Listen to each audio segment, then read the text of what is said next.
Save 8% off your order at TruTechTools.com by using the Shop Talk discount code.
All right, it's HVAC Shop Talk Saturday night. And how you pronounce that is Saturday night. It's going to be a good time, guys, despite what I just did with the word Saturday night and destroyed it. Hope you guys are doing well out there. There's a lot of people waiting for the show. I had a bad feeling like some of you might think it's a different show or you're on the wrong show because there was a whole lot of people waiting for this. And typically when I'm doing something, there's not a whole lot of people waiting, but I'm thankful. You know, I'm not looking to give horse in the mouth here, guys. I appreciate it. I'm thinking that Saturday night is a good night for doing stuff, and I'm thinking that my previous plan of doing things randomly is bad. So people can prepare much easier for a show that they know is coming. I think that's probably what the issue is. Okay, so I'm going to name some chat guys here. We have Jerry, Shannon, Randy, Roger, Josh, Steve, the Move Crew. The Move Crew? What are you doing, Move Crew? What are you all about? We've also got, let me see, stop at the Move Crew there. We have Isaiah, HVAC Dragon, Reliable HVACR. And let's see, I don't want to repeat. We got Luke there, Kevin, Matt, Michael, Kangaroo God, Joe, Craig. Craig's in both places at once. That's fantastic. The internet's great. You can be in multiple places at once if you have the internet. We have my buddy Beaver. Hey, Beaver, don't worry. I'll read the Bible before this is over. We'll get them one way or another. All right. They won't know it's coming. I'll put it all over. I'll put it in between a bunch of giveaways so they can't leave. It'll be perfect. So we have Ted. We have Chris. We have HVACR Ice Cream Guy. What a great thing. I hope you make videos and there's like a bell jingle at the beginning of them. That'd be perfect. That'd be awesome. Let me get this mic a little bit closer to me so I can be louder. It'd be perfect. All right.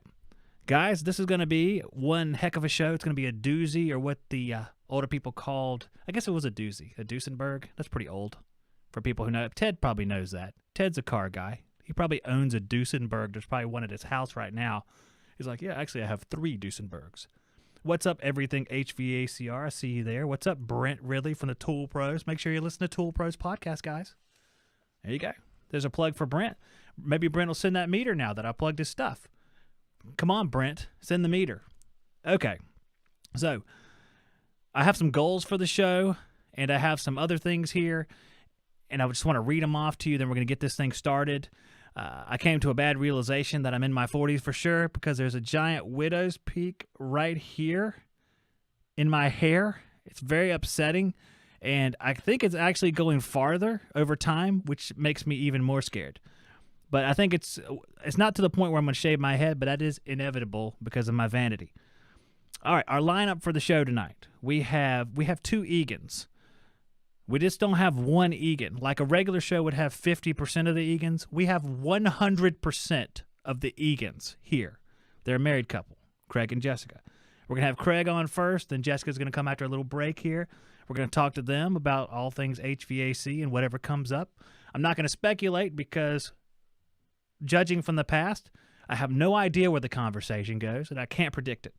So we're not going to try. in between Craig and Jessica, we're going to have a service call video. It's kind of short, so I thought I'd stick it on the show here, give them time to swap seats and stuff. So we're going to have a service call where I have to troubleshoot. It's very exciting. A condensate pump on a York system I put in. And yes, Beavers out there, I did install a York system on purpose. I went to a place that sold York systems. I asked for one, purchased it with my money, and put it in somebody's house in exchange for money. And it was a York. It was a York system. It was tube and fin, though, so I don't know if that helps that out a little bit.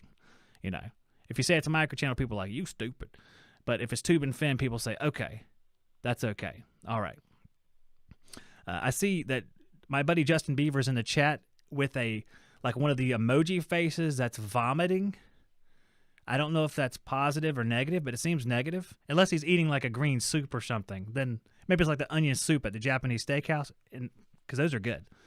Michael Bemko says, ain't nothing wrong with York, but he probably works on commercial Yorks. And I don't think they're good either, are they? I don't know. York is like a running joke for a while, but that machine's been really good, so I shouldn't joke about it.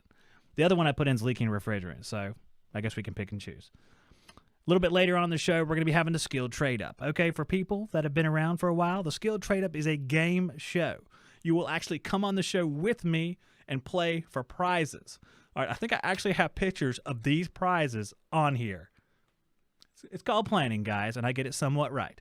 Okay, here's some of our prizes that are going to be on later. We got the shirt and hat there.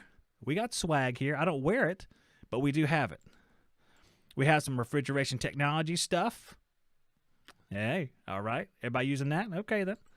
We have a vacuum hose from Yellow Jacket. We have a cool box that I found at Home Depot and a Navac core remover. And we have prize. Look at that. See, that's nice. That's an expander, but it's not just an expander. It's the expansion to the expander with 4 extra larger heads, and it looks like it says all the way up to 1 5/8. It's pretty impressive. You could win that tonight. Okay. Hey, Randy says a good-looking hat. Thank you. I appreciate that. I'm not a hat guy anymore. The widow speak is bad enough without me putting hats on it. I figure that will expedite the hair loss. And I'm not on the Blaze network, so I can't have Keeps sent to me for free, which is a hair loss formula. I guess it helps your hair from not being lost, I guess. Okay, this show also becomes a podcast. That'll probably be next week, so if you like listening to the podcast, not the whole show, like the service call parts, you'll probably, if you listen to the podcast later, you'll be getting the interviews, but not the rest of it. So you have to come in live for the whole show. And the last thing says, let's get started. But I also wrote my goals down. My goals are leave the mic on at the appropriate times and inversely turn it off when it's supposed to be off. Turn off chat during the Skilled Trade-Up. I have never, ever remembered this. If this is a show that I do that, it'll be truly special and unbelievable. I've never remembered to do that. So we'll see if it happens tonight. Okay, so let's get on. We're going to interview Craig first, and we're going to take just a little tiny break here. We're all going to get psyched up. If we were together, we'd be like high-fiving each other going, yes, it's time, yes, yes, yes. We would never do that, but I'm just saying that. Okay, we're going to be right back. I'll see you guys in just a second with Craig. The new Yellow Jacket scale, part number 68864, has a 220-pound capacity, a large platform, and wireless Bluetooth communication via the WideJack app. With a 0.05% accuracy and 0.2 ounce resolution, service technicians can count on precision measurements every time.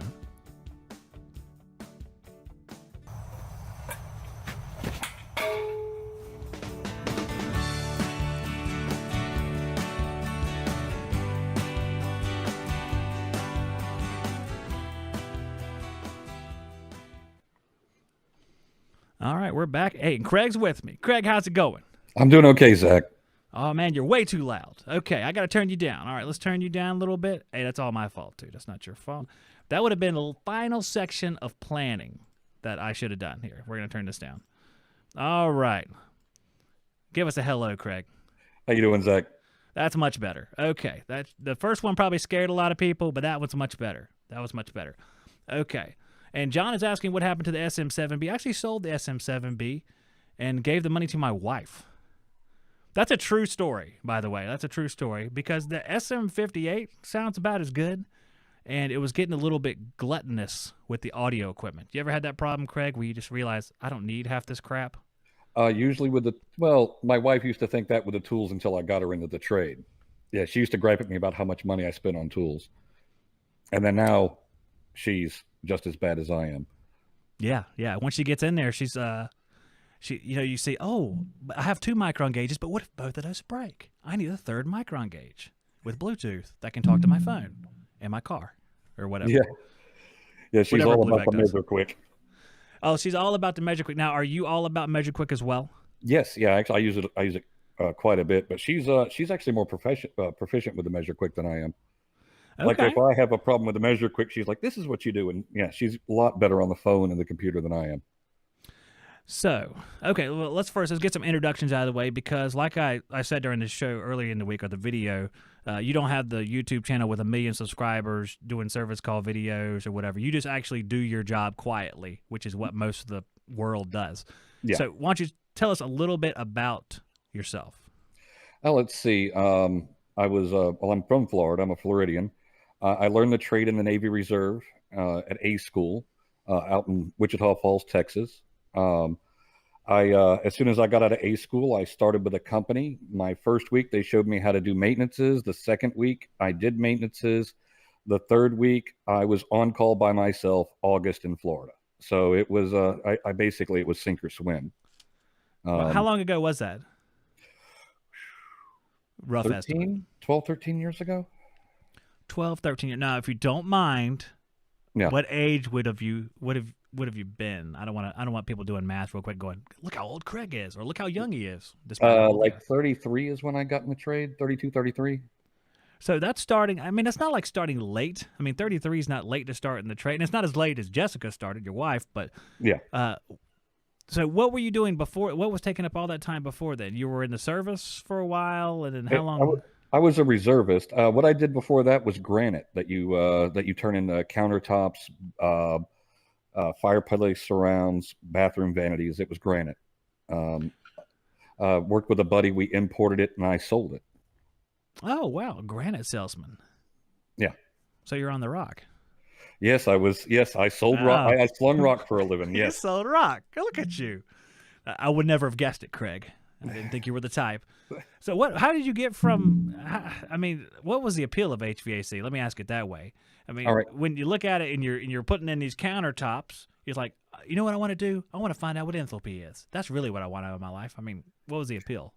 Well, it was, I was trading, I was getting out of the Florida National Guard. Well, I was in the Florida National Guard. I wanted something I could use in the real world.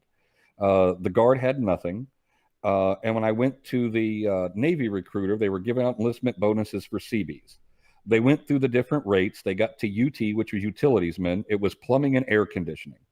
I wanted nothing to do with the plumbing. I've been in the Army. Digging a hole ain't for me.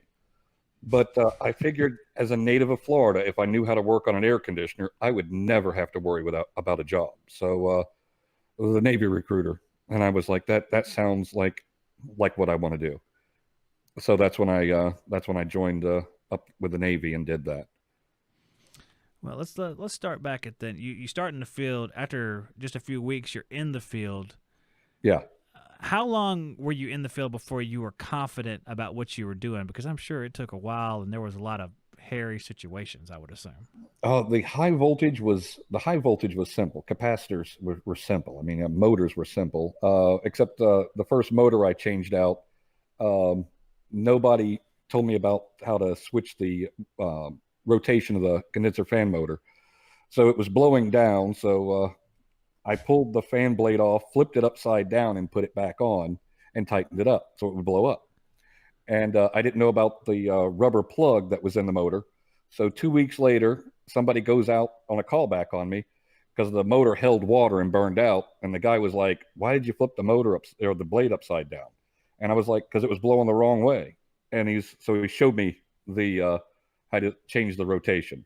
So it was that was basically I learned by mistakes. And then the Navy taught me schematics, and that absolutely kept me afloat while I learned. It was probably I would say about 2.5, 3 years before I got confident in what I was doing though. That sounds about right. It took me a long time. I made some mistakes just like you're talking about. Now, I think my brother was the one that made a mistake about the drain plugs in the Yeah. motor and got a motor filled with water. I made some mistakes with actually kind of the reverse of you. I remember testing something. And, I mean, we were all young at some point, and I'm trying to qualify how stupid I'm about to say I was. So I was at the machine. I didn't have the voltmeter even set on the proper terminal. I think I had it set on like DC volts or something. I scared the crap out of myself. Sparks were flying off this machine. I was sitting there. I didn't know what I was doing at all. And it's a horribly scary feeling. And, you're telling me that 3 years it takes you to be confident. How long was it before you got over that initial phase of I don't have a prayer in this thing? Or was there a time when you said I'm not going to do this anymore? No.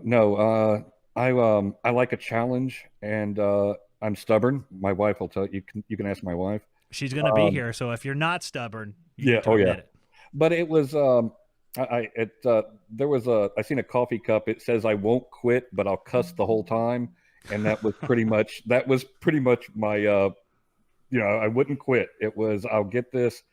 Uh, the with my uncle Will, I helped him rewire houses when I was a kid. So the big thing to me was green being the motor. It was odd to me. Green should be ground. So the low voltage messed with me a bit. I never wanted to for some reason, I never wanted to condemn a defrost board. If I was always like, all right, it comes into T1 or it comes in goes out Y, comes into T1, but it doesn't go to the contactor. I was like, all right, it's a bad pressure switch, even though I would pull the wire off the board and plug it into the contactor and have it work. It was it took me a while to actually condemn boards. I was always like, it's got to be this switch or something, but I'd be bypassing the board and then still trying to condemn something else. That took me a bit of time when I first started out. You were troubleshooting a board. You did all the steps to condemn a board, but I think I sort of understand what you're saying, because when you have either like, I know you're in Florida, Yeah. but an IFC board for like a furnace or a defrost board, and there's logic built into the board which you're not privy to. You just got to trust the board's function and what it's supposed to do. Yeah. So there's a little bit of mystery there that can prevent you from pulling the trigger on something, because a lot of times, you go from machine to machine, and everything's got different logic to what they do, or different ways that they accomplish the same thing. Like they'll have fault codes on some machines that'll shut them down. And then you'll have Goodman. You have the $20 defrost board, which you will learn to condemn because they will all go bad eventually. But it's only $20. I mean, it's $20. Yeah. It's not too bad. That's why I come from heat pump country, and I know Florida's the same way. And we see so many defrost boards that eventually you're gonna be able to pull the trigger on it, because you're gonna be exposed to it all the time. And low voltage, that's one of them things. High voltage to us is easy because a lot of times we're just running 240 to something or 120 to something, and it doesn't get very complicated. But like you said, you did houses. But low voltage gets a little bit more complicated with, if we're doing heat pumps, it could be like 18.8 or 1810 wire, and wires going everywhere. Yeah. What did you do to kind of work that out as far as getting a grasp on the low voltage stuff? Is it just time, or is there something you did to put in effort on it, or what? I had there was a guy there. He's retired. He started in air conditioning in the 60s when it was window shakers. His name was Dan. And what he would do is he would have me put in relays to bypass stuff. So you'd have to bring in like for a blower control board, I used to just wire the motor hot and make it run, and then, get a board. What he would do is have me put in a relay to have the relay turn the motor off and on. Or if I had a problem with a reversing valve, he'd have me put in a relay to energize or not energize the reversing valve. So he had me put in relays for me to actually, because he was like, look, you've got to get low voltage down. So he would actually have me put in relays to bypass stuff. And once I started doing that, it clicked on how things work. So that's what he did for me, was have me put in relays to bypass things on the board and make things work. That's interesting. It's like real world stuff. You go out there and something breaks, you have to fix it. Because I'm just like you, or just like your guy too. I'd put in carry a few different relays, like the double pole, double throw, the 9340, I think is the right relay. and then the peanut relays, and then sequencers, because you're either going to have electric heat or electric furnace or something, and you get really used to it. Oh, these two wires cause this one to close, and then this happens and this happens. You put it all together. So it's just time on the job for you, is what you're saying. Yeah, yeah, and then with him, he would always have me put in relays to make things, to bypass stuff for me to understand how it worked, because he was like, once you get this, everything's downhill. So that's how I learned low voltage. Do you find yourself, because that's your training, doing some like alternative fixes sometimes? This is my area. I like to do things not differently, or like some people say, wrong. I like to add stuff to get around or improve. It's my opinion that it improves the situation. But do you do that? Do you kind of put in relays sometimes? You have to solve a problem and it's a permanent fix. Yeah. Sometimes you'll come across a dinosaur, an old system, and you're like, all right, so this is what's wrong. I can use this relay to bypass this and make it work. And it ain't like, I get a 20-something-year-old system. I ain't gonna go look up parts for this thing, if you can even find them. So you use a relay, make it work, and let it go. On newer stuff, if a lot of stuff I look at is warranty, so I have to order the OEM stuff. But an old system, I've used relays to get it to work, and use that as a permanent fix. I like it. An old system for me is anything out of the warranty. Yeah. Just that's the way I do it, man. I don't know why. I do know why, but all right, let's change the subject a little bit, because you're in Florida down there. So let's talk about what my buddy Justin Hernandez used to call the 12 months of summer in Florida. Is that true for you? Is it just like AC except for a couple days, then back to AC? Pretty much, yes. Cold weather only lasts 3 days. So we have gas furnaces here. And usually if your gas furnace breaks down, I don't have the part, and you won't need it by the time the part shows up. So it's pretty much it's ACs and heat pumps all day, and mostly even when the weather's mild, you'll have snowbirds down here keeping the AC at 70 degrees. So on a 75, 76 degree day, they'll notice the AC ain't working, and you'll still get called out. So it's almost all extensively air conditioning, unless it gets cold. Do you have a combustion analyzer? No, I do not. That might be a waste of money for you, Craig. We have 80% furnaces. I've seen 2 high efficiency furnaces, but I didn't have to work on the furnace, because I was like, oh dear God, I don't know.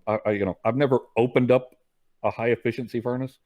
We have 80% furnaces, and combustion analyzer, I'd like to learn it, since I see furnaces, but I don't think I'd use it that often at all. Yeah, probably not.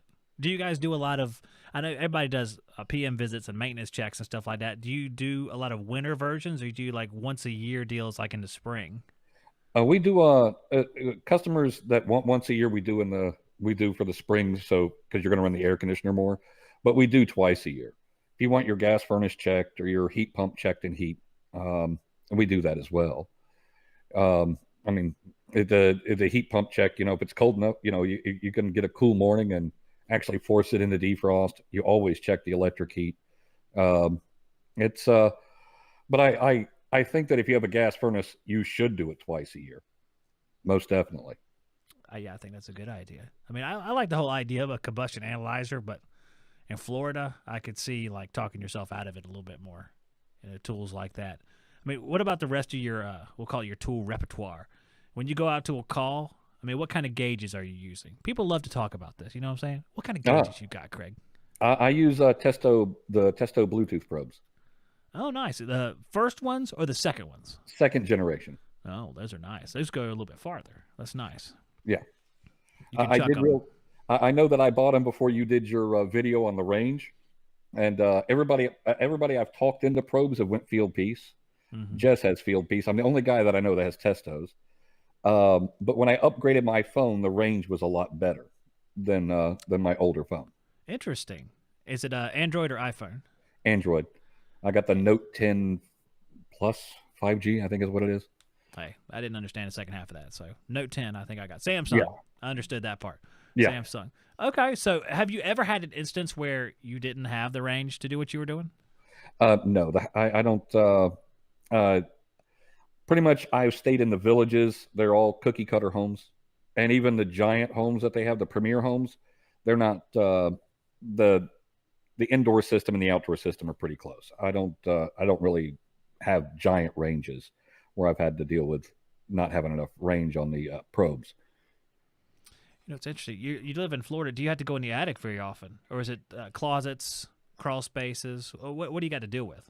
All right, crawl spaces like hardly ever. I mean, that's I don't even, I can go years without a crawl space. What? Attics, yeah, yeah. North Carolina, I see y'all guys going in the crawl space. I'm like, ooh, that's horrible. What's the I'd rather deal be in with the North attic. Carolina? What is wrong with us? Let's put an air handler in the crawl space. Great idea. Go to Yeah, Florida. I'd rather be in the attic. There's older homes. Older homes have them in the attic.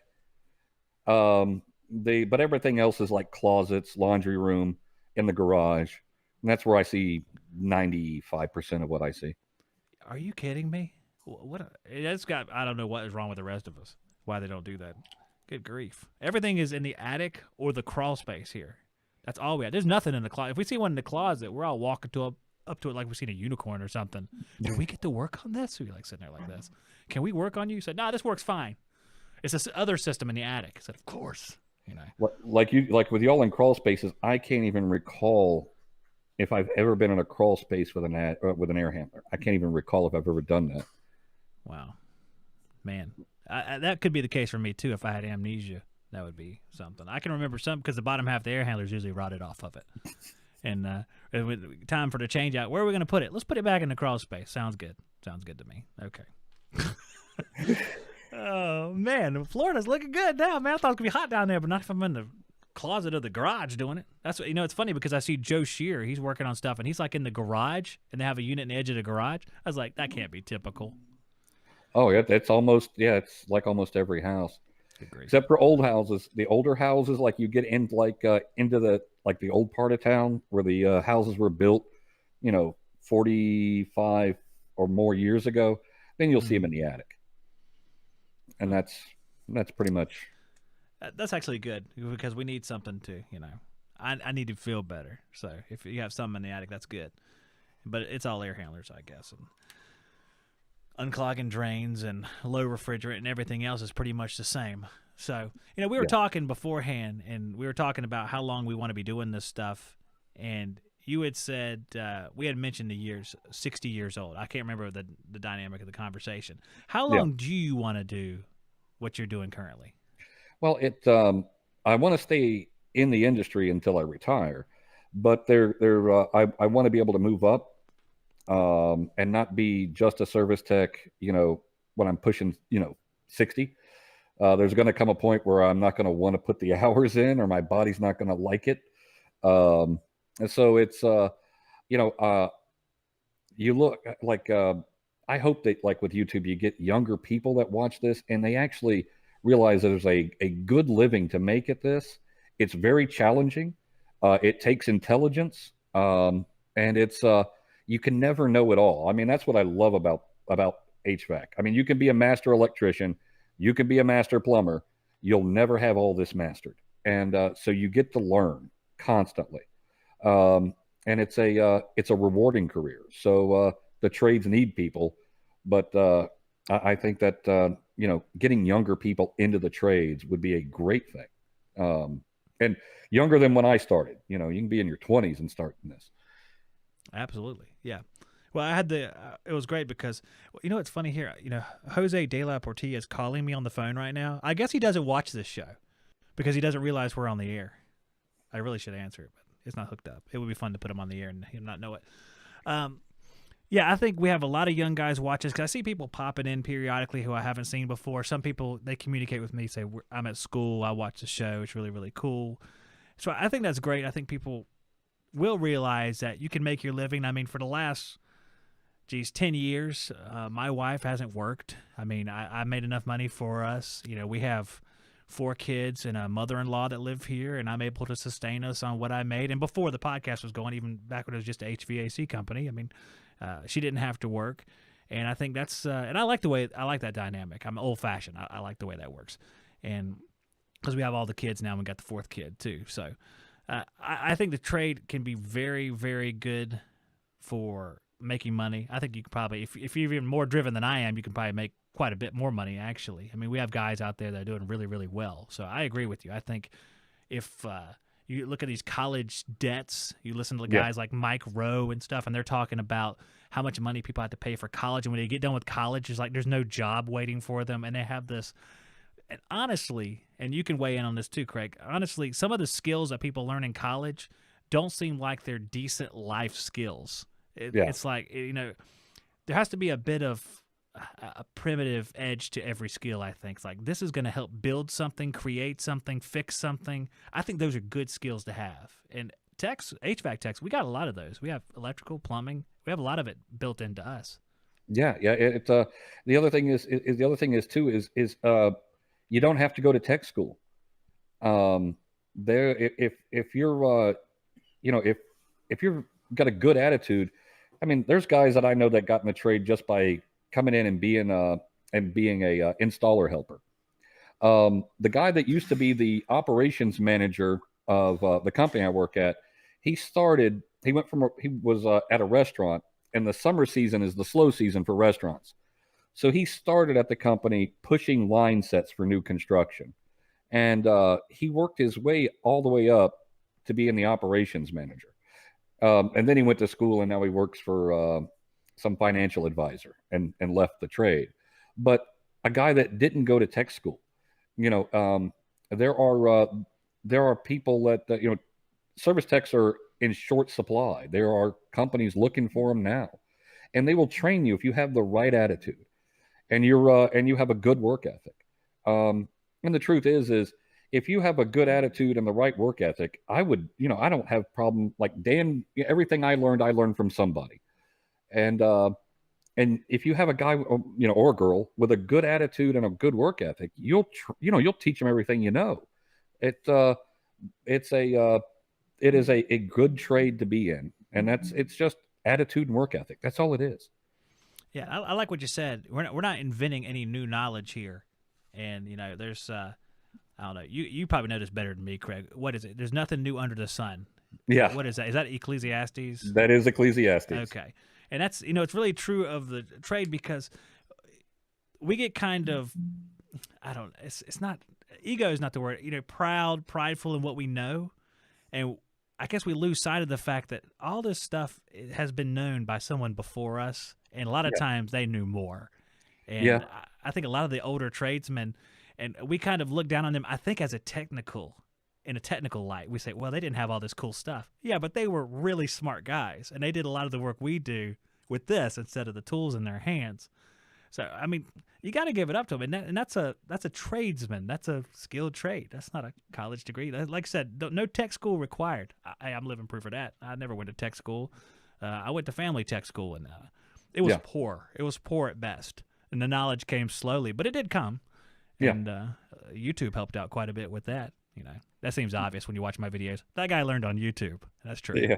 Well, actually, the guy that got me, because you get to a certain level and you're like, all right, I want to learn more, and you can go to classes or whatever. Like you had Steve Reardon on. Steve Reardon's the first guy I found on YouTube where I was like, I was like, I can learn from this guy, Brian Orr. And the first thing is, when I first heard about Brian Orr, seen HVAC School on YouTube, when he said he was in Florida, I had no idea how close he was to me. Had no clue. It wasn't until after I watched his videos, and I was like, I think I've seen those trucks around, that I realized that his company was close. That's pretty wild. The truck drives by. That's the guy on YouTube right there. Yeah. All right, let's run after him.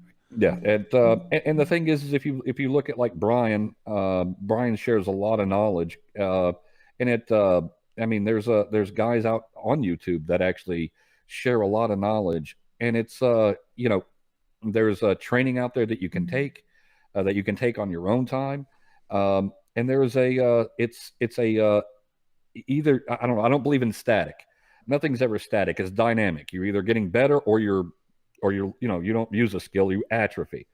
So it's you can get better and better. You'll never be a master. That's That's why to me, you can never be, the huge ego.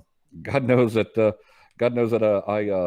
I still make, I still make stupid mistakes, and you're like, oh God, what did I, you wire something Yeah, up wrong. we heard the thing about the fan motor earlier. Yeah, That was pretty you bad. still make stupid mistakes. You wire up something wrong, and like, oh, why isn't this working? You're like, oh, I switched those wires around. I'm an idiot. You just, you still make stupid mistakes. But there's no, to me, there is no ego, because you can never know it all. There's no way to know it all.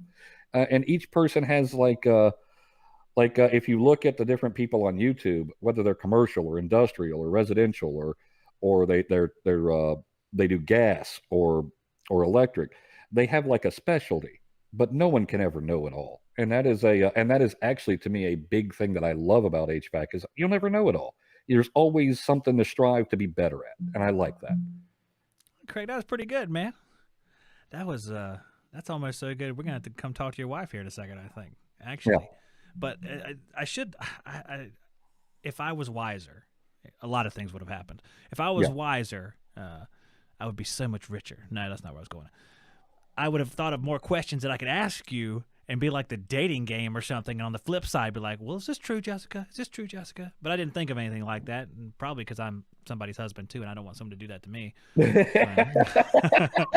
But we are going to talk to your wife. So let me ask you this: she Yeah. joined the trade after you within the last couple years. Yeah.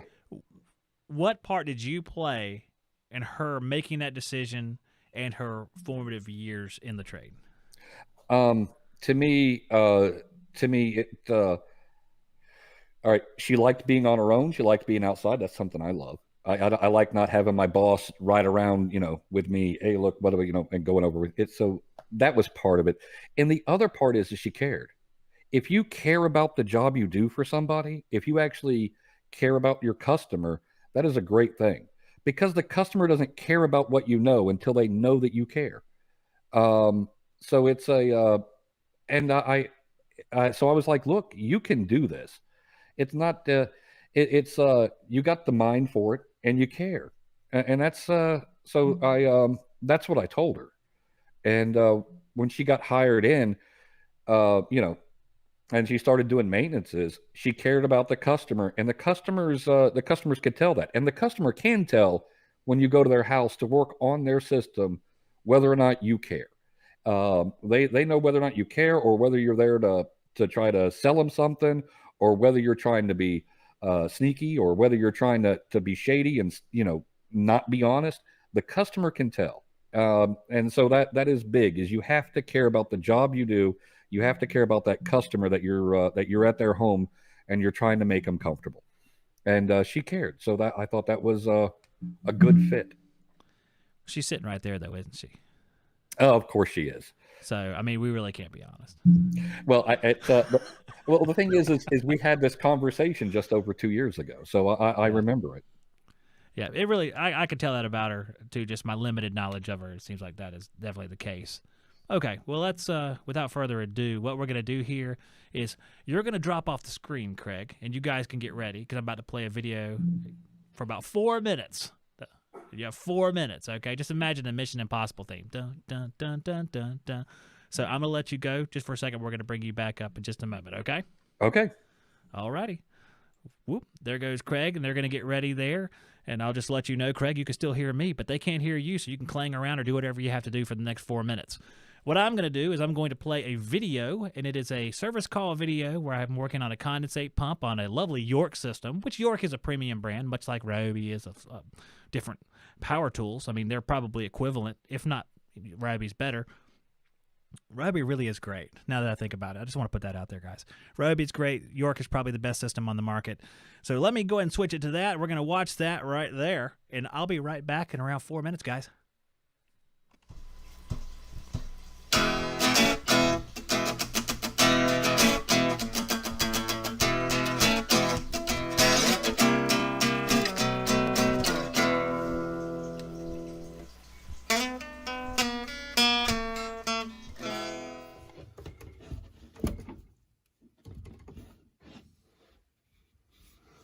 A little water.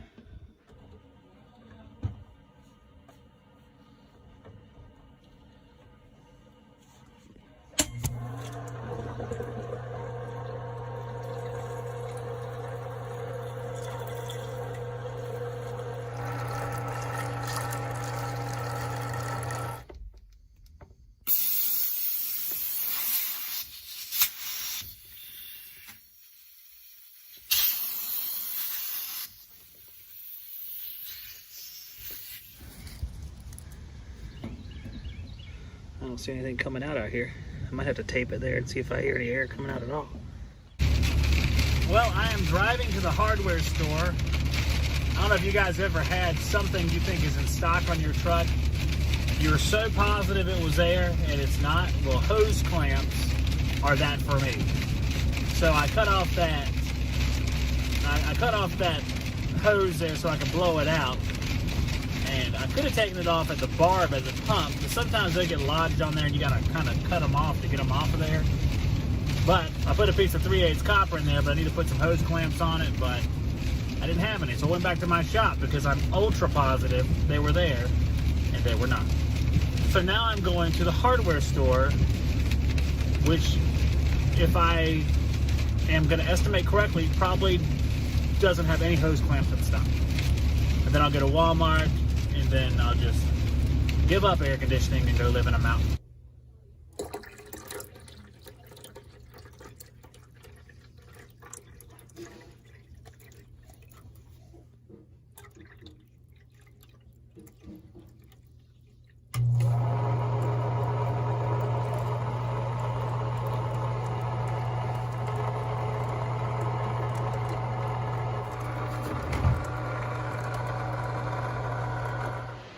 I guess our 3/8 tubing is inside of this, so right here might be the issue.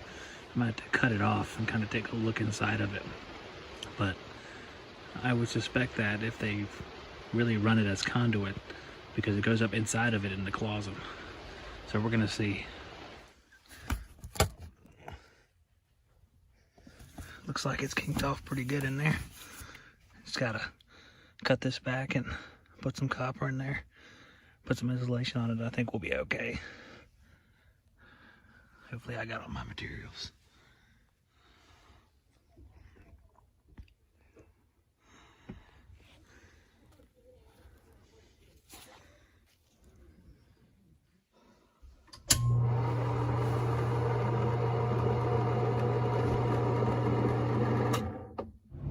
Well, that was an interesting one. I'm surprised that that elbow has not caused that thing to be kinked off more severely earlier on. I guess it probably made the pump run slow for a while, or take a while to get the water out of the pump, and then finally got occluded with debris.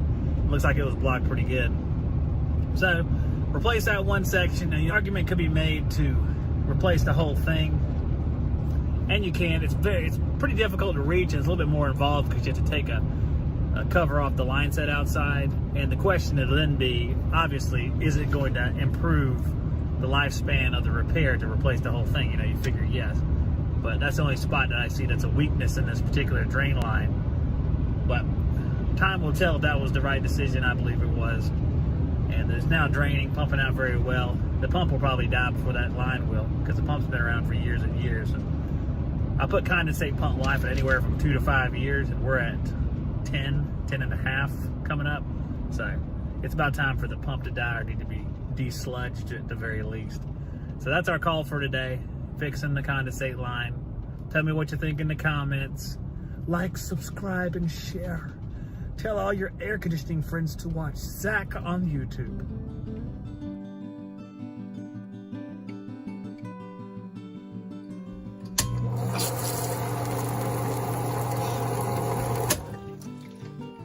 And make a mess.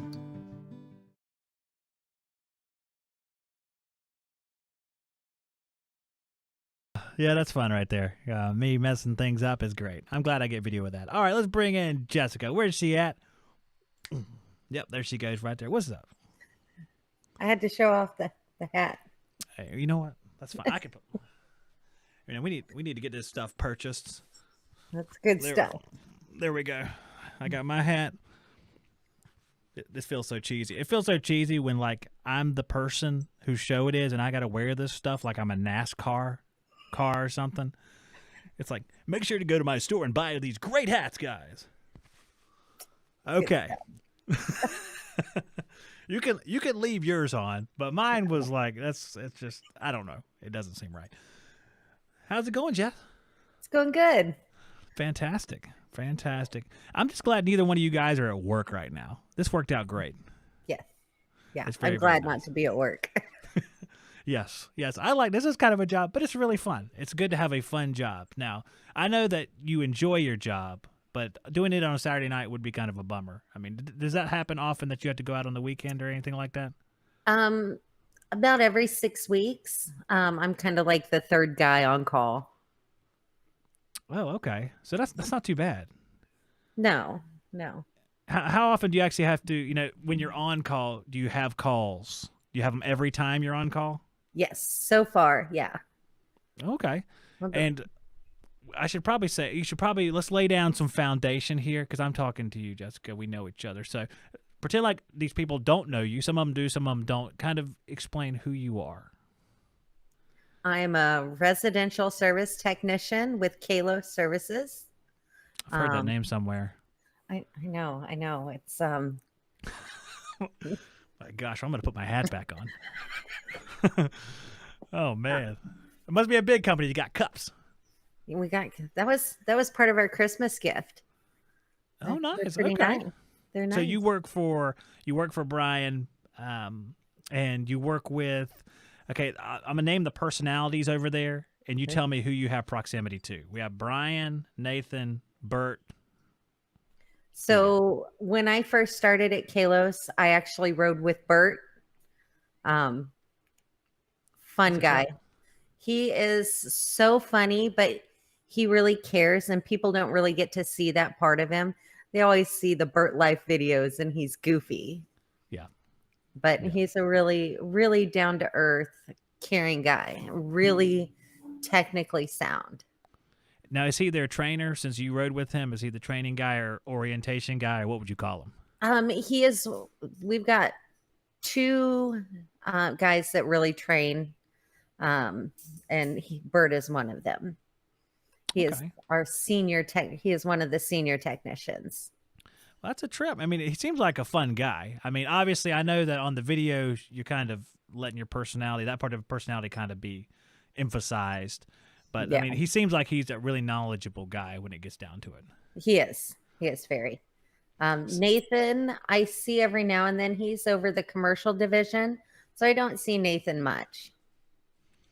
Well, Nathan was on the show not too long ago. I remember he said he works on the rack systems and stuff like that. And are you strictly residential, or do you do like light commercial calls? Do they throw you to anything that's not in that particular section? We were kind of backed up on commercial the other day, and I did commercial maintenance. Oh, what did you work on? A residential system. Hey, all right. It's like you go out and say, what is this going to be? You expect it's going to be like a 500-ton chiller or something. You get out there, it's like, oh, it's a 3-ton split system. It's like, Yeah, it was just a couple split systems, but they were in the drop ceiling, and I'm short, so those can be difficult. Yeah, they're difficult to find sometimes, actually. I felt like I was playing whack-a-mole in the ceiling tiles, just looking. I really hate that because you'll get commercials really bad for this because everyone there is ignorant to the location of anything. So you get there, it's like, okay, we're working on the system for the offices. Do you know where the air handler is? It's like, it's out in the hallway. It's like, no, that's a thermostat. The thing around the corner outside, that's the condenser. So the air, it hangs up in the attic. They're like, oh, no. It is searching. I got really lucky with the first one. They said, well, when they come out, they always put their ladder here. So. Oh, that's good. That's good. That was nice. That was very nice. Oh, happy day. Okay, so you've been in the trade for 2 years. Yes. And what made you start working in the trade at the time in which you did? Because it's not typical for someone to go into the trade in their 30s. Not Craig, upper 30s. I'm trying to be as vague as possible. I don't mind. I don't mind. I got in when I was 36. Okay. So what spurred that decision? What did you do before? So directly before I got into the HVAC, I was an electric meter reader. You were the guy. you rode around the truck, and people were like, "Who's that in my yard?" It's like, "Oh, right." Yeah, I walked anywhere between 5 and 15 miles a day in Florida. Didn't matter the weather. It didn't. If it was raining, if it was hot, if it was cold, I was out. So I can kind of see why HVAC would be appealing. Yeah. Well, and that job wasn't bad. Um, I I wanted to work for the company Craig worked for. Um, when not long after he started, they celebrated well, I guess it was about 5 years in. No, No, it was right after he started. They did their 50th anniversary of being in business. Um, and the owner of the company, he said, when I'm done here, God's not going to ask me what I did with the money. God's going to ask me what I did with the people. And I knew I wanted to work for that company. That sounds fantastic. Yeah, I like that a whole lot. I You did. can see our group here would definitely approve of that statement. And I'm not gonna say it's rare, but it might be rare to have that someone say something like that and be in a position of authority. It's nice. So 5 years after that is when I got the opportunity to apply for the company. They had a couple positions open. One was for a maintenance technician and one was for the office. And I applied for both. I interviewed for both.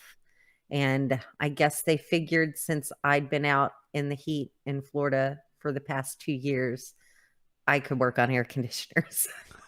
Well, you can tolerate the conditions at least. Did you have any experience with anything like mechanical savvy, having to fix anything or do anything like HVAC technician before? No.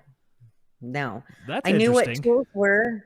I could pick a wrench from a hammer. Hey, that is So the first step. If you go in there and they say, give me the hammer and they hand you a wrench, they do not invite you to work there. yeah. At least I Well, wouldn't think. I like to build stuff. So anytime we got, that cheap furniture you have to build, I would build it. I like doing that. So I can follow directions. Wow, well, you've already passed all the men. I don't look at the directions, and I'm always looking at those boards, and they have those little stickers on them, which the baby would remove, and I'd be like, I quit because there's like 1,000 pieces out there. So you're way ahead of the game. So you got a job as a maintenance technician. Kind of describe the first little while you're there, because the learning curve, you're going from zero to something real quick, right? Yeah. The first couple weeks wasn't bad. The guy they had that trained me was really good. He'd been doing maintenance. He was a maintenance technician for 7 years. So he was really good with kind of dumbing it down. And I was the nerd with the little notepad in the pocket writing everything down. It's not a bad thing. You say it so negatively. Jessica's like, I was just a nerd that wanted to learn and make something of myself. And it's like, what a loser. I can't believe you wanted to do that. Well, that's good, though. A maintenance technician of having 7 years experience, that's a good thing. You would think by 7 years you would want to go to service tech or be somewhere else, but they didn't want to do that, I guess, which is lucky for you. That means you got a good teacher. I did. I got a great teacher, and he sees how hard these guys will kill themselves in the summer on call, and he didn't want the hours. Oh, let me write that down. Wisdom. Okay, that's good. But that wasn't the same story with you, though. You wanted to be a service tech, right? I did. So why aren't you wise? Why do you want to go out there and run around on Saturday night with some person that's saying, it's still hot in here, I have 3 babies that are sick, or something like that? What they always say. They always say something. Yeah. I don't know. Hey, you know what? You are perfect for the trade because you didn't know something and you actually said, I don't know. You're way far ahead just on the mental side, for sure. Well, okay, so since you're so far ahead on the mental side, as far as the skills side, where are you at now? How do you feel about where you are after a couple years? So since the move to Kalos, I am part of the apprenticeship program. It's a 3-year program. It's all on the job training. And then twice a week, we actually meet in the classroom. And I've learned a ton, and I have so much more to learn. So now describe your classroom time, because I know it's Tuesday, Thursday. Yeah. I guess is classroom time. How much time do you spend each night? It's 3 hours a class. They are serious at Kalos. They are Well, serious. but it's not just Kalos. It's actually with the college. Um, Oh, interesting. yeah, there are quite a few Kalos employees that are part of it, but we have other companies that have sent technicians to come as well. Now, Brian must be the teacher because I now remember in my brain that he said he was unavailable on Tuesday and Thursday. So is he the teacher for one or some of the classes? He is the teacher currently. Is he going to get fired? Is that why you said that? No, I think at some point he wants to step back and let another instructor come in. It makes sense. He does a lot of stuff. He's got a lot of projects running simultaneously. I don't know how he can do that with his whatever it is, 74 children. I don't know what he's got. It's like the guy on that Sister Wives show. It's that many children, I think, or somewhere around there. And he's always talking about projects and everything. So I can definitely understand that. So what about you? Because if you're working all week, Craig's working all week, you're going to school at night. How do you make the family work with all that stuff happening? Well, together we have 5 kids, but none are full-time in the home. We are on our second marriage, so we're a blended family. He has the oldest and the youngest, and I have the 2 boys in the middle. The Brady Bunch or something over there. Look at that. Kind of. You're like Brian's family, but more Americanized. It's the second marriage. Well, that's interesting. Okay, so how many are they all? Because I want to say that you told me that some of them were a little bit older, but yes. What's the age range? I won't get too particular about your children, but the oldest is 20, almost 25, and then the youngest is almost 16.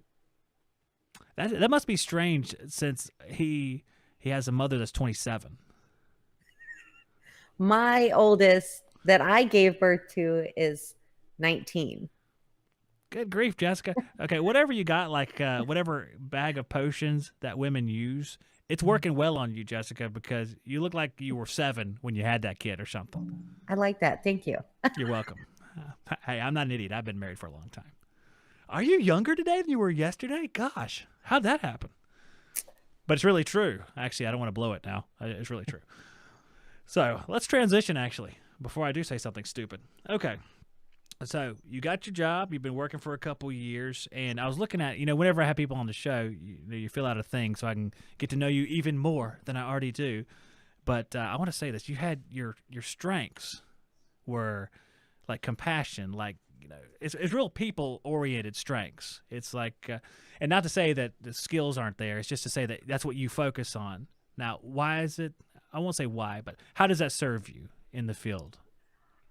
Well, when you're a residential technician, you're not working on people's air conditioning systems. You're working on making people comfortable in their homes. That sounds good. That could be a commercial, Jessica. You know that?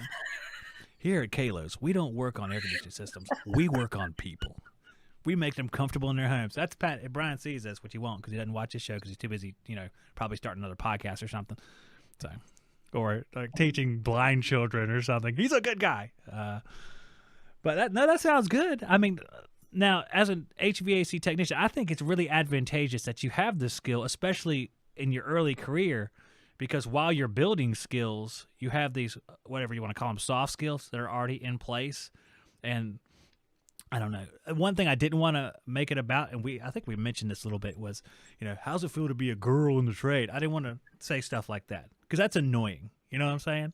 How's it feel to be a girl in the trade? Feels like everybody else. It's a good opportunity for you to tell me to shut up. So I'm not doing that. But it does serve you because those abilities are more innate in girls, is what I've noticed. That skill, that empathy, the sympathy, that it serves you well and kind of gets you by. Is that what you found, that you're able to rest having that edge while you build your skills? That does help. However, I have learned I have to turn off the empathy. Oh, because you're dealing with people that. Not always. I have a lot of empathy and It's actually one of the classes that Bert did for our schooling was on soft skills.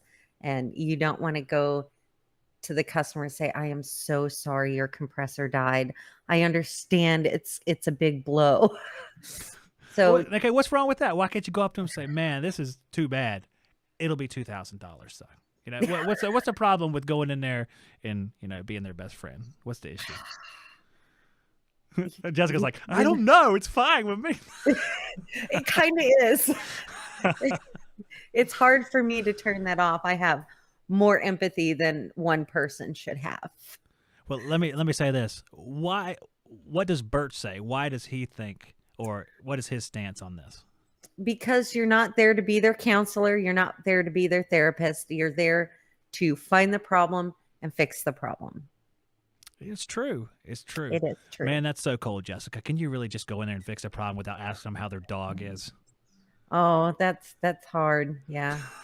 I think a lot of people have that problem. It's funny because I feel like Bert's right. You do have to you have to conduct yourself in that fashion. But I know a whole bunch of people with a whole bunch of years that spend a lot of time talking and sympathizing and doing that, and they made it a long way. It's like one of those things is correct, but oftentimes people go in the opposite direction. So don't feel too bad, but I mean, don't tell Bert either. And don't tell Bert we told you that's okay.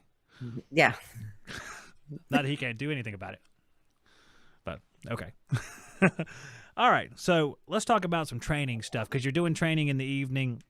Let's talk about forms of training, especially because you're in the zone. You're in like the infant zone of learning the first couple years, and that's not meant to sound infantile, but that particular zone where you're early in your career. What do you use to better yourself at this point? Oh, I listen to a lot of podcasts. I try to watch a lot of videos and I haven't been doing so good at that. We do training every week at work. Every Monday morning we go in and we learn something. So is there another training at work on Monday morning? Yeah. Okay. Now what does that cover? Just everything? A broad spectrum of topics. General purpose training. Yeah. They used to video our classes and post them on their YouTube channel. I've seen some of them. Yeah, I've seen some of them, I think. Yep. So that's what they're like every week. Yeah, I was actually talking to Brian about some of the hardware that goes into recording those. Okay, so let's say you said podcasts. I'm just going to go ahead and say you listen to Shop Talk, so you don't have to say either way. And what else do you listen to? Of course, I listen to HVAC School. When you sign the contract, you have to. It's fine. That's right. That's right. It's part of the deal. I'm kidding, of course. Who else do you listen to? Is there any other one you listen to? Because you only have a finite amount of time. And the thing is that you're riding in your van listening to podcasts. That's usually where I'm in a truck listening to them. But you can only pick a certain few. In fact, so what? Is there anything else that you listen to on the spectrum? Because you're telling other people, too, out there that are listening, if there's something they can do. I listen to HVAC Uncensored. That's Gil. Oh, Gil. Okay. Yeah. Gil and Kelly. Actually met Kelly. And when my mom's furnace died, I called Kelly. Oh, that's cool. So his company went out and fixed it. Yeah. Well, they got a new one. It was dead.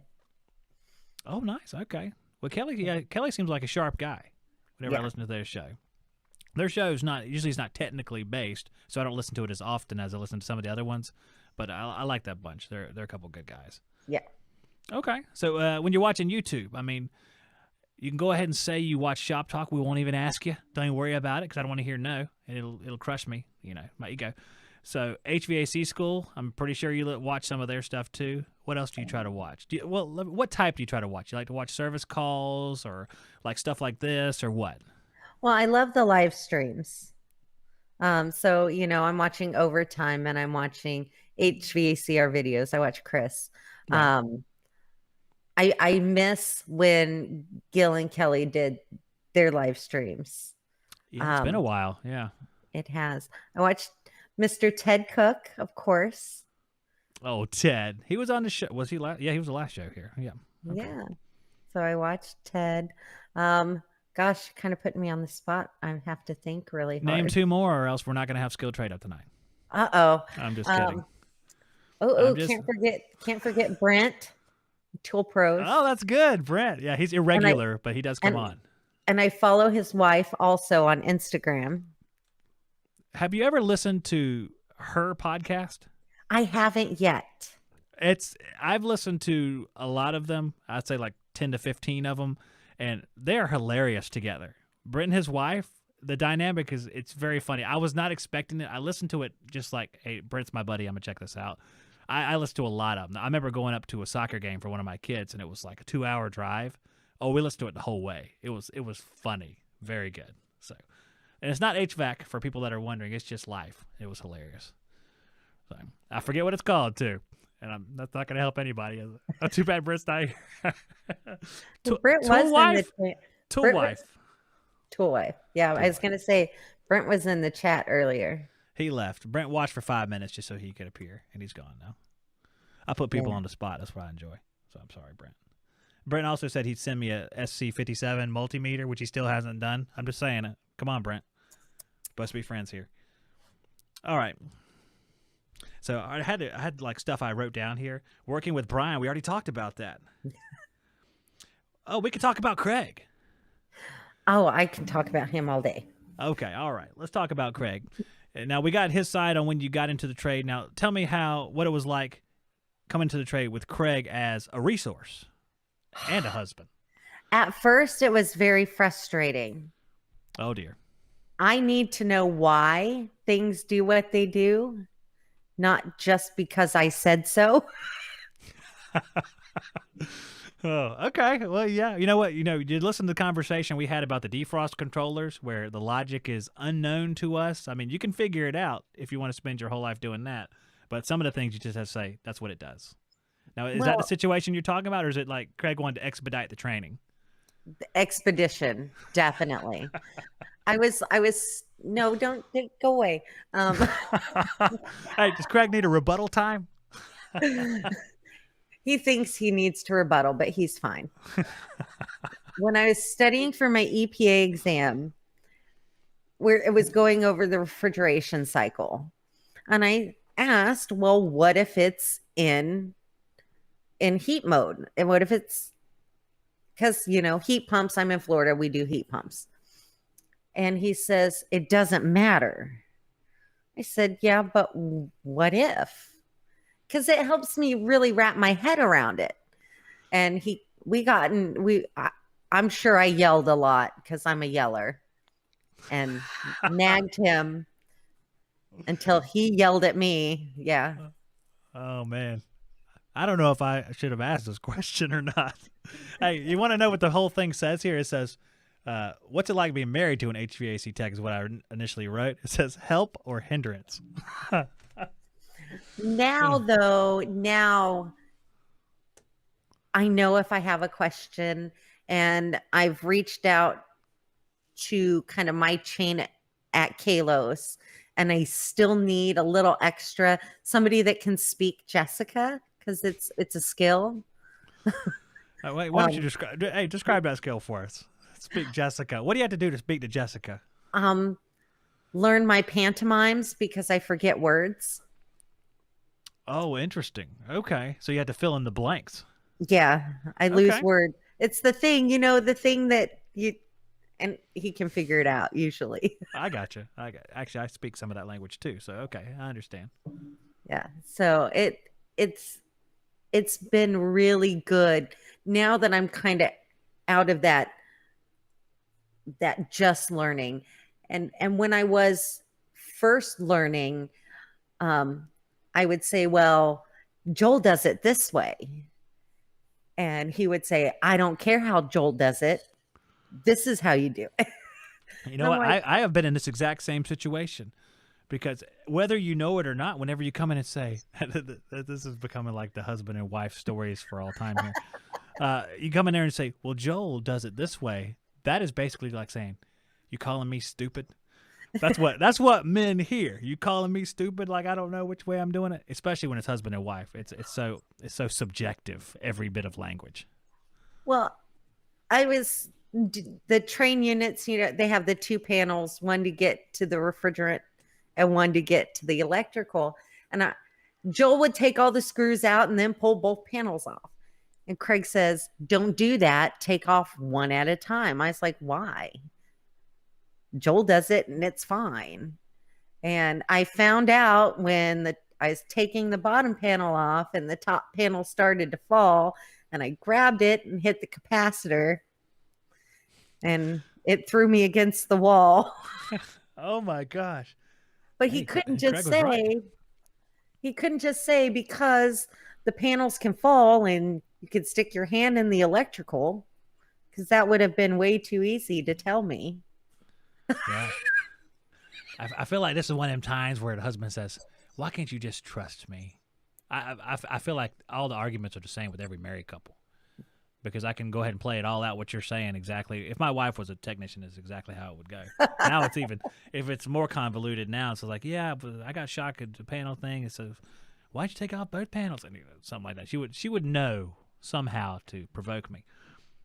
That's what we do. That's what we do. And I'm sure everybody's like that. And how long have you guys been together? 9 years, married 8. 9 years, married 8. Looking up to see if that math works. Craig says it works. Okay. Yeah, we're good. We're good. We're good. Everything checks out. She's right. Okay. All right, let's see here. Let me see if I can think of, because we got to wrap up here in a second. Let's see if I have anything else good, or I have to go to my random stuff, which no one needs to hear. Let's see. Nope. Already did that one. Nope, did that one. Oh, we got to go random. Let's see. What are we going to do? How are we going to wrap this up? I don't know. I'm impressed you got through the list. I am impressed I got through the list, too. It's all of it, too. That is weird. That never happens. And then my microphone hasn't failed yet. Knock on wood. We'll see what happens during skill trade up. I'll screw that up for sure, though. Let's not get too excited. Oh, I don't know. I guess I should tell you that you guys probably shouldn't play skill trade up since you're already on the show. It's unfair. That would be a little unfair. They would complain a lot, and I'd have to be with them on that one. But I would you guys lose have won anyways. before. Yeah. Craig has won some stuff. I always crash and burn. So yeah. Well, it's just didn't win stuff. You've had stuff donated to you by other winners. Did you know that? Did I put that on there? I didn't know that. Oh, no. You didn't. Oh, well, that was probably supposed to be an anonymous donation. It was supposed to be anonymous, but it's whatever. It was Steve. Steve did it. Steve sent stuff. I sent you 2 big boxes one time. One time Craig won one, and the second box came. The second box was Steve. I'm sorry, Steve. Your good deed's been recognized. Steve's a great guy. Just when I said I wasn't an idiot, I prove I was. Yeah, he is a great guy, and you guys have actually met and everything, which is really cool. So Did he come? Did you meet him when they were doing the Kalos thing, the yearly thing down there? The first time was the very first symposium. We met for dinner, and then he came down for vacation, and we met for dinner again, him and his wife. And then this year at the symposium, he was there. That's awesome. And his wife sent me cookies, and they were delicious. Oh, yeah. I've heard about these cookies like multiple times. They must be good. They're so good, and they're pretty. And I'm a girl, and I like pretty. They're pretty cookies. I hate to eat them. Yeah, we have a lady that my wife buys cookies from, these really expensive little cookies, because she turns them into artwork. And I was like, this is stupid. Typical man stuff. This is dumb. We're going to eat them anyway. So I go to pick them up, and I open the bag there, because this lady makes them all by hand. Open them up. And it's like, these are beautiful. We get them like every week now. Sorry. Yeah, that's how life goes. So let's have the future discussion. That's pretty standard stuff. Let's have that. So 2 years of a maintenance technician, you're going to be an apprentice, which I guess me and Craig call it Darth Maul. You're going to be Darth Maul under Lord Sidious. And where are you going? Are you planning on staying with Kalos? They're watching, so I would say yes. But what are your plans for the future? If you're leaving Kalos, just be vague. I would hope to stay for a while. I'm going to stay until they kick me out. Well, that could be a long time. They're very nice over there. They're very good people. They are very nice, but they have standards. And if you don't meet those standards, you need to find somebody that will lower their standards for you. I'm gonna go out on a limb and say I'm positive you're gonna meet their standards, especially as you learn more and continue going. So, what is your goal? Do you want to be a technician for a long time? Do you want to move up into a management role? I mean, we're talking the future here. You know, Jessica, 2030, 35. Oh my. It's a long time from now. I would like to stay in the field for as long as I can. I don't know about management, just isn't something that I have a passion for. Maybe training I would enjoy. I like teaching. I like helping people understand. That's good. Well, maybe one day you'll be like the service manager, where you can kind of do both to a limited degree, or something like that. Or I don't know what the company structure is there, but something like that would be nice. And I've noticed that the best technicians, the ones, well, I won't say the best. I'll say ones that I really respect. They all love to stay in the field.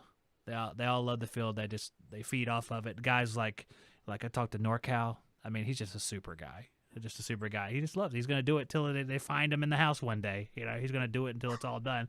And, you know, guys like Ted, you know, he goes out in the field now. He doesn't even have to go out in the field, I don't think. I think Ted goes out in the field, he doesn't even have to go. He can just drive muscle cars down a strip all day, or whatever he wants to do, whatever Ted does. You know, play in his garage band, I have no idea. But, you know, these guys, they love this stuff. They love to do this. And I'm glad to see that with you. I think you have assets that they don't have. No offense to them, but I think you're going to be served well by those for a long time. I hope so. That's the plan. I think so. That's a good plan. Okay, Jessica. I think we have to go play some skill trade up now, probably. So that's fun. It is. It's going to be a lot of fun. It's been a while. You know, I was talking to Ted, whatever that was, like a week and a half ago, and he's like, I love skill trade up. Ted said it like 15 times, how much he likes skill trade up. So I started thinking, we should probably play skill trade up. If he's doing subliminal stuff, it worked, Ted. Good job. We're doing skill trade up. So I went and I found every prize I could find left here, put them up, and, you know, we'll wait till the Lord sends us more prizes. And guess what? He's gonna, because I'll go ahead and say this right now while you're still here. So I reach out to try to see who else wants to send prizes, because there's companies that periodically will say, yeah, we'll send something. And we're going to be getting a vacuum pump from Field Piece. So that'll be fun. You know, that was kind of a surprise. It's like, do you have any small tools you want to send? I said, how about a vacuum pump? I'm like, okay, all right. What am I going to say? No. And then Knipex, they're going to send some stuff, which I saw your Knipex pliers floating around before the show. So Yeah. Thanks Great. for that. That was we got those as a grant from the school. So oh, nice. That's a really nice item to get from well, a grant. Well, Brian picked it out. Oh, yeah. No cobalt pliers or nothing for Brian. No, that's a smart decision, because those things are nice. When I was in the field, and I guess I'm still in the field somewhat, I didn't use the fanciest stuff. But when I got those Knipex pliers they sent in for the last round of skill trade up a few months ago, oh, they're so nice. You could tell they're so much better than other pliers that I've used in the past, because, you know, of course they're better from That's because they're Walmart German. pliers. Yeah. Yes, that's right. And these are Stanley, which I don't know where they're made. Probably the People's Republic of somewhere, I guess. But that's awesome. So we're going to be getting some of those pliers. We're going to be getting a vacuum pump, and I think there was something else, and I feel bad now because I can't remember. But we have some Navex stuff here too. But don't let Brian fool you. Half of our school tool bag is from Harbor Freight. He's not. Are you too proud. serious? They're hand tools. You can get it. It's fine. I've never been so happy in all my life that justifies a lot of my spending habits right there. You know, having some, like, if Kalos will buy from Harbor Freight, I feel a whole lot better about continuing to buy from there. Well, I don't know if Kalos would buy from Harbor Freight. Well, even better, Brian. Brian, for our school tool bag, will buy from Harbor Freight. Oh my gosh! Here, we gotta have some fun. Hold on a second. Let me see. He probably asleep or something. 10 kids will really tire you out. It's celebrating the anniversary. Well, it's fine. It's just a text. We'll see. Okay. Here we go. Do you buy your tools from Harbor Freight? Question mark. Boop. There we go. All right. Just want to not forget. If I wait, I'll forget. So it'll be a lot of fun. He's like, I'm with my wife, man. Okay. All right. So we're going to play some skilled trade up, Jessica. I'm going to let you go. But it was fun. See, first live stream interview. How'd it go? I think it went well. I think it went well, too. We'll have to ask the chat. Ask the chat. But some of them can be, they can be negative as You comedy. know what? So watch That's out. fine. Yeah, the heck with them. Unless you say good things, and hey, it's great. Play both sides of the field there. All right. All right, Jessica, I'll make you disappear here real quick, and we're going to get ready for Skill Trade Up. Thank you again for coming on the show. Thank you. you. All right, take care. Whoop, and there goes Jessica. All right, guys, here's what we're going to do. Here's how this is going to go down. All right, we're going to play Skill Trade Up. I'm going to remember to turn the chat off. So when I play the little segment here in between now and Skill Trade Up, be about 45 seconds long, I'm going to turn the chat off. Okay, so you won't be able to chat any longer until after the game's over. Let's see if I actually remember that. You think I would, being like 1 or 2 minutes from now, but I won't. You'll see me forget about it altogether. All right, so I'm going to turn the chat off. Let me say that again. Turn the chat off. Turn the chat off. I'm going to do that for real. It's going to happen. Skill Trade Up is a game where I'm going to put a link right before I turn the chat off, which is going to happen. I'm going to put a link in the chat. If you want to play, that link will take you onto the show with me. The first person to pop up here will be able to play. My only exclusion is the guys who are going to play in the championship game. Do not hit the link because you're already going to play for something really, really nice coming up in the next whenever. And I will do that. I promise. The time isn't right yet. It hasn't appeared yet. So if you want to play, you have to answer questions about HVAC. Every time you answer a question, you win a prize. You can either risk that prize to add more prizes. I'm going to let you keep everything you win, but if you get a question wrong, you lose it all. That's how it goes. All right, it's called a skilled trade up. You got to be skilled, and you got to trade your stuff up until we get to that. Let me put it up here. You can get all the way up to this item, which is a NAVAC NTE 11H expander with the little expansion heads. See, as long as I talk here, if I talk a long time, that whole turning the chat off thing will disappear. We have this prize here, and you could win this prize here or this prize here, and you can keep them all. Okay, you can keep them all. All you got to do is answer some questions and be live on air. Tense. It's tense. Nervous. I don't know if I could do it. If this was some other show and I was trying to be on it, I'd be pretty nervous. So, but there's nothing to be nervous about. These questions are super easy, except for the last couple. That one's medium and super hard. So I'm just gonna put that out there. I'm gonna put the link in the chat here. I'm gonna play this clip, and when I come back, we're gonna be playing some skill trade up. The NP4 DLM cordless vacuum pump from NAVAC features a high-performance lithium battery capable of up to 1 hour of continuous running time.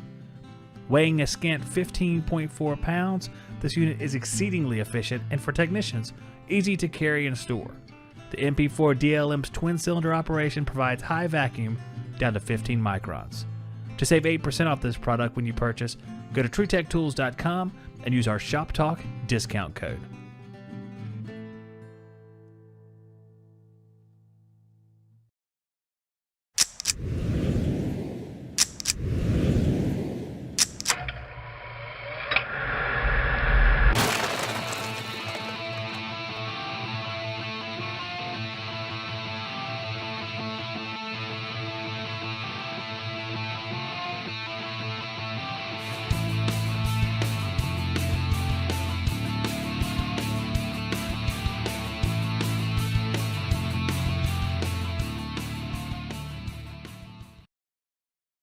All right, we ready to play here? I see somebody down there. I tell you, I see somebody youthful that's going to play this game. I see a lot of guys. I see down there JW, Brian, Old Handy Luke, and Santa's Elf.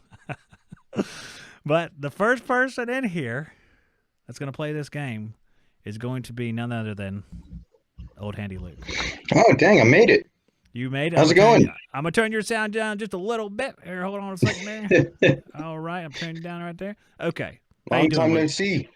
Hey, and look, here you are, the very first I got person. myself my GED, and I'm working, so hopefully I know a little bit more. Hey, wait a second. How long you been working? 3 weeks. 3 weeks. Now, what are you working as? An apprentice. I'm doing mostly HVAC, but up here in Durham, the weather's been pretty mild. But I told the company, I was like, look, if HVAC is slow, I will happily do plumbing. So the last couple of days, they've had me riding around with plumbers. Oh, well, that's kind of It's interesting. What kind of stuff have you Yeah. been doing with the plumbers? You know what I'm saying? Faucets, Oh, okay. just simple, stupid stuff. No clogged Um, toilets or main drains to fish out? we swapped out a couple toilets, and I'll tell you what, those wax rings are just nasty. They make one hell of a mess if you know, Yeah, I've to had be to do some careful. minor toilet work at my house, and it's not fun, and I don't enjoy it. So, Yeah, but this is great. You know how this game is played. You know exactly what you're going to yeah. have to do here. Okay, so See this if I is crash and burn. see if you crash and burn. But now you're well educated and you have a job in the field, so you're ready to go. Okay. Well, a little bit. I'm still an apprentice. I'm a rookie. Well, you're a rookie, but you are in the field now, so that gives you Mm-hmm. a slight. You're Yeah, your slightly videos have ahead of helped where me a you were. lot. Hey, you're Mm-hmm. welcome. You now know how to do it Yeah, thank you. semi-correctly. Semi-correct videos that I make are, about 50% good. You watched that one earlier in the show? Yeah, Yeah, it's good stuff right there. See yeah. how The I sprayed the commentate wall with on. water? Did you see the end of Yeah. it where I sprayed? Yeah. That's what 20 years of experience gets you. Spray the wall with Mm-hmm. water. Okay.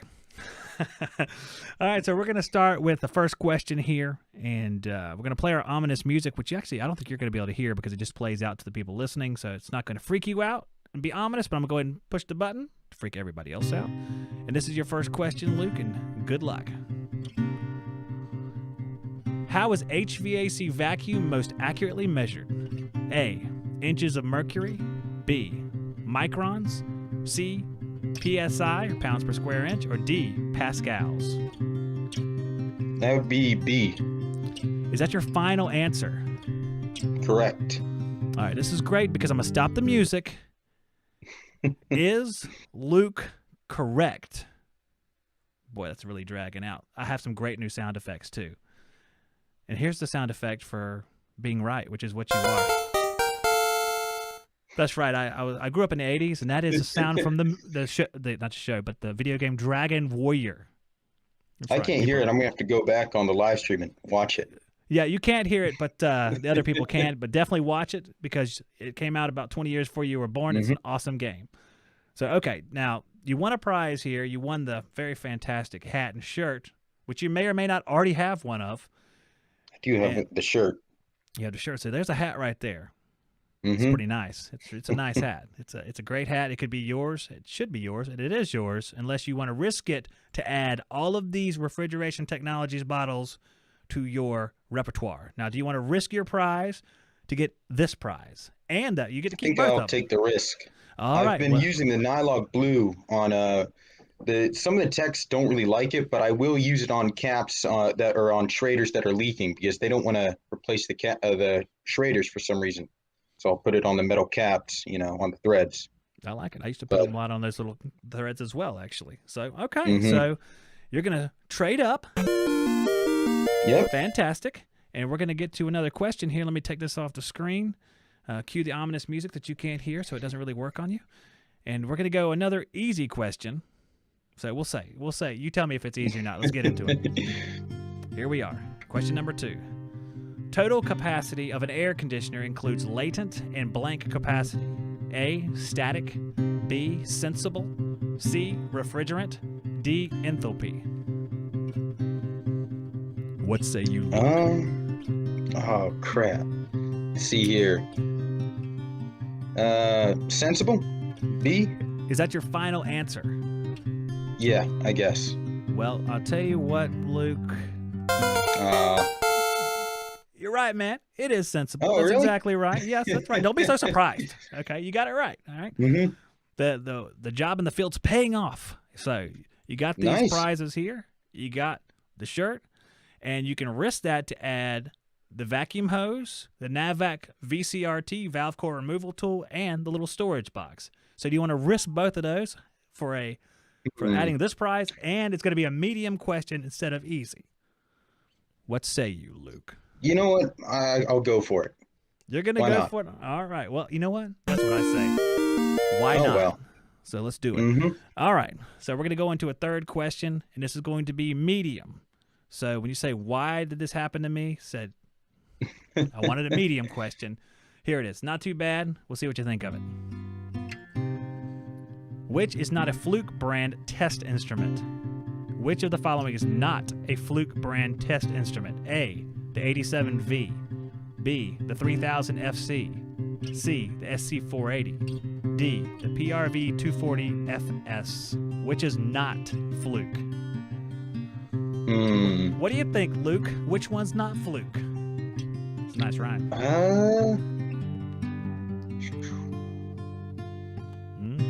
Oh, crap. Let's see here. What do you think? What do you have any idea?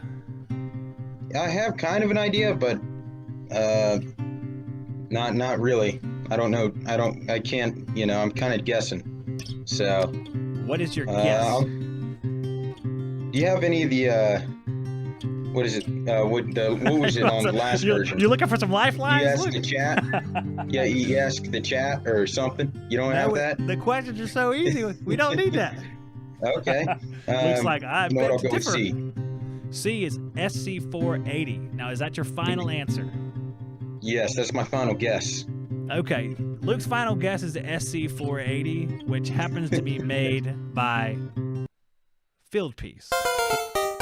Oh, really? So you are correct. It is a Field Piece Oh, meter, wonderful. SC480. It's one of their fancy meters, the one right below the 680, which is the size of a small boat. So, all right. It's a good one not to buy. You buy the 480.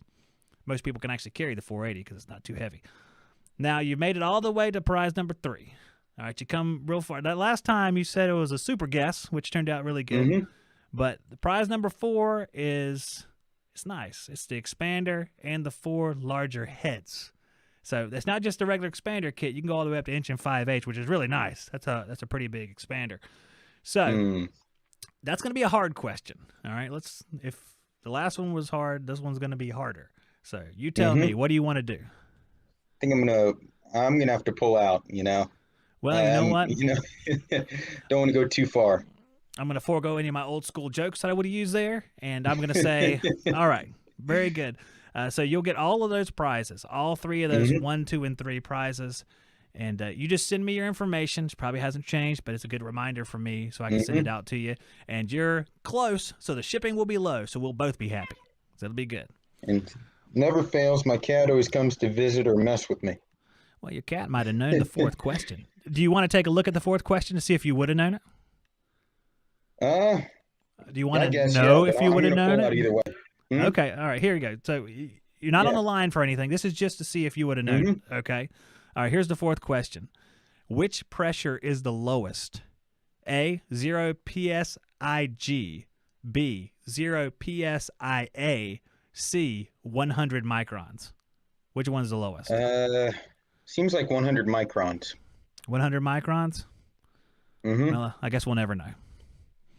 That'd be horrible. I'm going to turn the chat on. We're going to see what they say. And what I'm going to do is I'm going to let you go, Luke. Go ahead and email me all your information. Then I'll disclose that answer here in just a second. We'll see what the chat says. Okay. All right. Is anyone else coming on? No, not tonight. You're only one tonight. And then next week, you're the only one. And all the people sitting down there are probably very angry at me right now. But it's just going to be one person. And they're already starting to disappear. It's like, wow. Yeah, I could use a new hat. This is the company I work at. It's second or third hand. They were discarding it, so I was like, hey, I need a hat. Hey, now you got a hat, you got a shirt, you got all sorts of stuff. A new hat. You've got the hat's the best part. I mean, the hat's awesome. Yeah. Okay. All right, Luke. Send me the email and I'll send you out some gear. Okay. Okay. Thank you so much for inviting me. No problem. Congratulations for winning. Yeah. All right. Good job, Luke. All right, man. We're going to get back to the show here. Next week, we're going to be back with more skill trade up. We're going to do, I don't know if we're going to do 2 rounds or not, because I have to make sure we have enough tools to do 2 rounds. And this week, we only had enough to do the 1 round. So I think we're going to be okay. Because like I said, there's some people sending some stuff in, and some awesome companies are stepping up, which is really nice. And we also have that battery flaring tool. So that's kind of good, too. So I'm going to have to use that as well. So, all right. So we're going to do that next week. All of you guys, anybody waiting, we have to come back next week and play then. So if you're waiting in the queue, you can go ahead and drop out because that's the last one for tonight. All right. We're going to take a little break and we're going to wrap things up with giving away the UEI Bluetooth scale. We had some commenters on YouTube doing that. And if you haven't done that yet, go to YouTube and comment on that video. It's like a couple videos back during the break, and you could maybe be the dark horse that wins this thing right there at the end. So, all right, let's take a little break. I'm going to turn the chat back on, and I'll be right back. The best forced air zoning controls in the HVAC industry come from EWC Controls. This includes the Workhorse BM Plus 3000 zone panel, 3 zones, multiple dip switches so you can customize the controls to your particular system install. Another workhorse of the system is the URD and ND dampers. These power open, power closed dampers are both reliable and long lasting. So for the entire life of your system, you won't be replacing your zoning components. And lastly, the innovative SBD2 static pressure bypass with the wireless NFC interface take this whole thing to a new level of precision and reliability, because you can set your system right there at your fingertips to the particular static pressure you need. No more guesswork, no more barometric arms. Go to EWC Controls Incorporated. You can find them online to learn more and look for them in your local supply house. Alrighty, so let's see. Eric says, ew, flares. Eric's one of those Kalos guys. He works at the Kalos. Yeah. Kalos is Greek for awesome air conditioner. And hey, look who's in the chat, Jessica. She was on the show and she's in the chat. I can see her down there at the bottom of the screen still. This is weird. It's like a duality. It's crazy.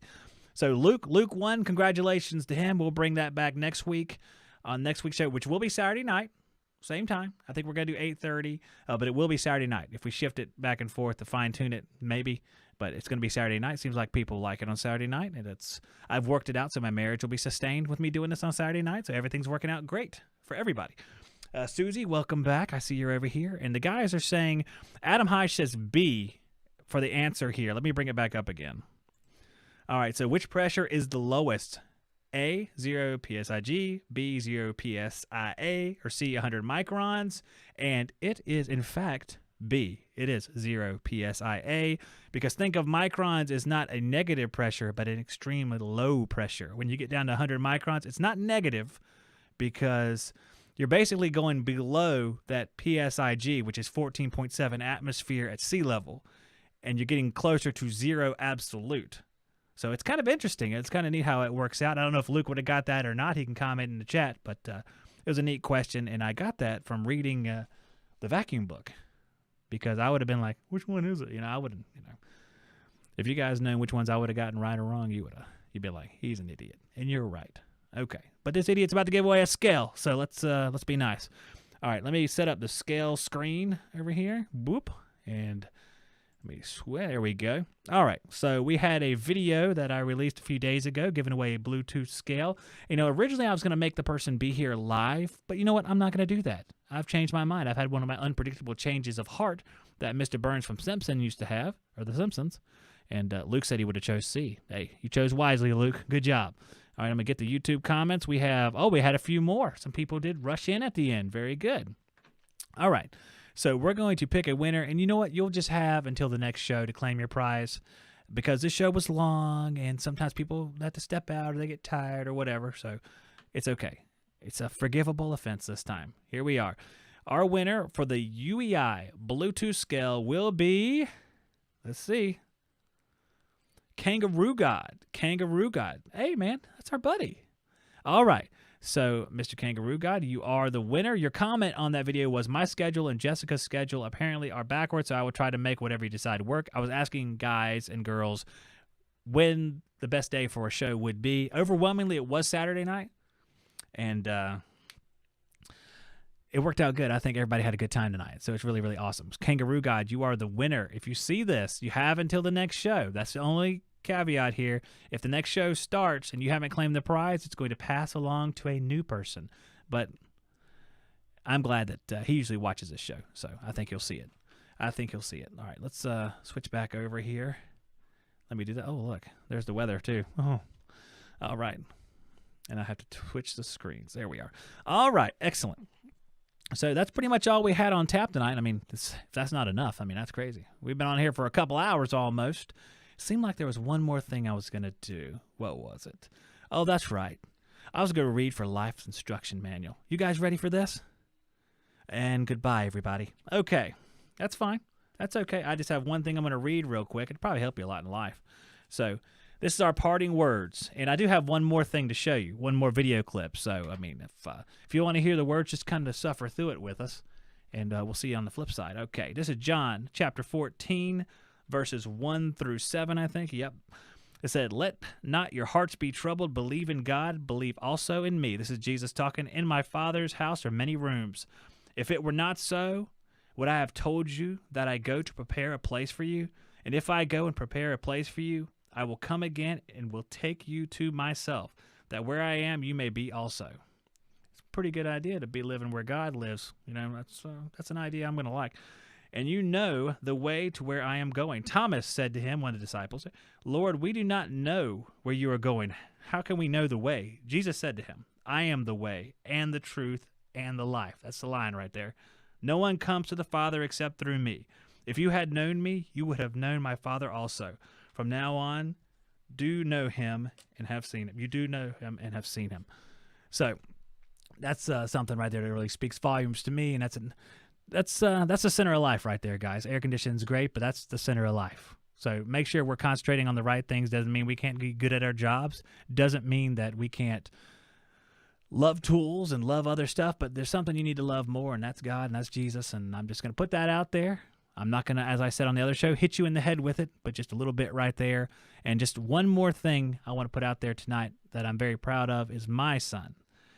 My son yesterday was promoted in his JROTC group to battalion commander. He's the leader of the entire JROTC cadet corps at his high school, and he'll be a senior. That's why he was chosen, because my son is just, and I can speak plainly about this, he's a better man than me, and I couldn't be prouder that that's true. And he's a wonderful kid. He has qualities that I never possessed at his age that took me a long time to learn, and he has them already. And I was just so very proud. And this is just a tiny little bit of that I want to show you guys before we get off the air, and then I'll be gone. So enjoy this. This is one of my prouder moments in my adult life, my son being promoted. Will the following cadet please come forward to be recognized? Cadet Andrew Psioda. Ladies and gentlemen, Cadet Andrew Psioda will be the next Patriot Battalion Cadet Battalion Commander for the school year of 2021 to 2022. Attention to orders. The Senior Army Instructor has proposed special trust and confidence in the patriotism, valor, ability, and professional excellence of the following cadet. In view of these qualities and his demonstrated leadership, potential, and dedicated service to the Patriot Battalion, he is therefore promoted to the rank of Cadet Lieutenant Colonel.